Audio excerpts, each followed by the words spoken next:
নমস্কার, আপনাদের প্রত্যেককে ইংলিশ টিউশনে সুস্বাগতম। প্রতিটা দেশ এবং রাজ্যের একটা নির্দিষ্ট ভৌগোলিক সীমানা রয়েছে। ভৌগোলিক সীমানার মধ্যে অবস্থিত বোঝালে ইন এই প্রিপোজিশনটা ব্যবহার করা হয়, এবং ভৌগোলিক সীমানার বাইরে অবস্থিত বোঝালে টু এই প্রিপোজিশনটা ব্যবহার করা হয়। এর কিছু উদাহরণ হলো, জলপাইগুড়ি পশ্চিমবঙ্গের উত্তরে অবস্থিত। Jalpaiguri is in the north of West Bengal. Jalpaiguri পশ্চিমবঙ্গের একটা জেলা এবং এটা পশ্চিমবঙ্গের সীমানার মধ্যেই অবস্থিত, তাই এখানে ইন প্রিপোজিশনটা ব্যবহার করা হয়েছে।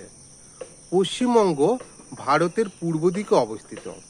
West Bengal is in the east of India. Paschimbanga ভারতের একটা অঙ্গরাজ্য এবং এটা ভারতবর্ষের সীমানার মধ্যেই অবস্থিত, তাই এখানে ইন প্রিপোজিশনটা ব্যবহার করা হয়েছে।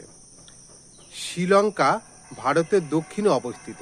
Sri Lanka is to the south of India. Sri Lanka ভারতের একটা প্রতিবেশী দেশ এবং এটা ভারতের সীমানার বাইরে অবস্থিত, তাই এখানে টু প্রিপোজিশনটা ব্যবহার করা হয়েছে। ধন্যবাদ।